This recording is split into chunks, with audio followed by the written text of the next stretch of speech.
Salve galera, beleza? Você está na Maré da História, o canal preferido de Peter Burke. E hoje a gente continua estudando o primeiro artigo desse livro que ele organiza, né? Escrito pelo Peter Burke, esse artigo, investigando alguns problemas da nova história, porque ficar elogiando o seu método é muito fácil, quero ver você saber criticá-lo, né? E o Peter Burke vai dizer justamente isso. Vimos já o problema da definição e agora vamos ver os problemas das fontes históricas na nova história, né? Que basicamente, por ter ampliado demais a fonte, dificultou o método e a sofisticação da análise dessas fontes. Mas antes de qualquer coisa, deixe o seu like, seu comentário, se inscreve no canal se você não é inscrito, porque está com a meta de chegar a 500 inscritos e você pode fazer parte dessa história, cara. Então vamos lá, esse vídeo vai ser bem rápido e você pode se aprofundar aqui no texto do Peter Burke, tá? Bom, primeiro isso, né, que a história nova, ela não é necessariamente melhor do que a história tradicional. E que por ela ter ampliado seus objetos de pesquisa e também ter ampliado suas fontes de pesquisa, isso acarretou em novas dificuldades para essa história. E é justamente isso que o Peter Burke está tentando debater nesse texto. Que a ideia aqui não é ficar fazendo um elogio da nova história, uma apologia pura, mas fazer uma crítica, uma autocrítica, beleza?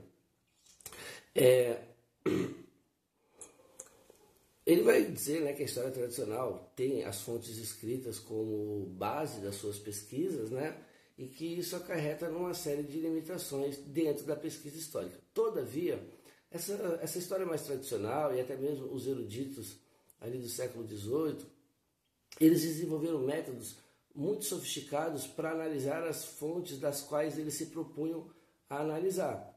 Então, por exemplo, eu já comentei aqui no canal sobre a exegese bíblica, por exemplo, que é a interpretação dos textos bíblicos, e depois isso passou para todos os documentos, né? Um campo chamado exegese, a hermenêutica, que também tem a ver com a interpretação de textos, a crítica literária, né? Dos termos utilizados. Então, assim, se sofisticou bastante, porém é limitado em fontes. E a nova história quis ampliar essas fontes e, por ampliar as fontes, teve que ampliar também os métodos. E isso acarretou em dificuldades próprias. Por exemplo, o que ele vai chamar de alguns problemas embaraçosos que nós historiadores novos temos. Por exemplo, o limite que a gente tem na crítica da fonte oral. O Peter Burke diz que a fonte oral não atingiu a crítica e a sofisticação da crítica da fonte escrita. Embora a gente se abriu para a fonte oral, a gente ainda não tem métodos suficientes para isso. Tentamos, né? Buscamos o melhor.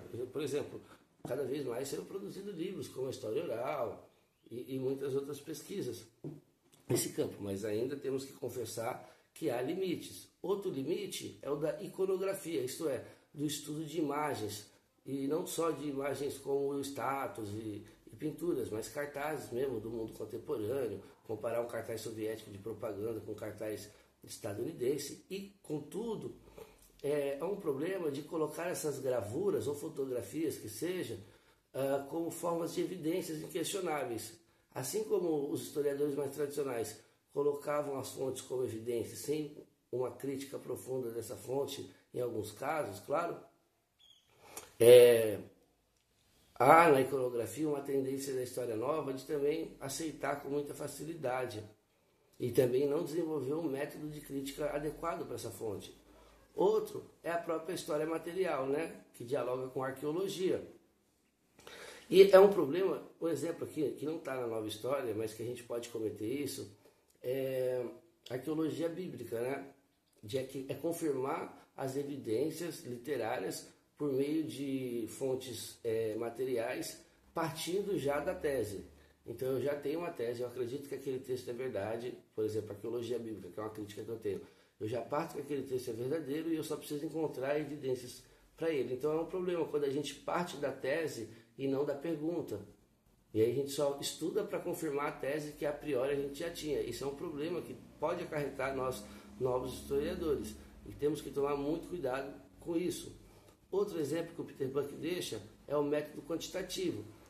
Como ampliou a questão da fonte quantitativa, estatísticas e etc., isso não ficou pura e simplesmente no campo da história estatística, da história econômica, da história demográfica, mas isso passou para outros campos, como a história cultural, a história política, a história vista de baixo, até mesmo a microhistória pode utilizar estatísticas para fazer algumas comparações, e que isso acarreta também em problemas, como por exemplo a falsificação de estatísticas, o erro de instituições sobre estatísticas, e que o Peter Buck diz, essa falsificação também ocorre nos textos. Nos textos a gente já desenvolveu uma crítica significativa. Na estatística, nas iconografias, nas fontes orais, ainda deixamos a desejar. E é por isso que a gente tem que desenvolver e estudar cada vez mais metodologia científica em pesquisa e história para ampliar essa crítica dos novos documentos, das novas fontes, dos novos testemunhos, beleza?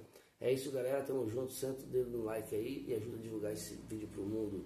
Então é nóis, forte abraço e bons estudos, e leiam o Peter Burke, hein?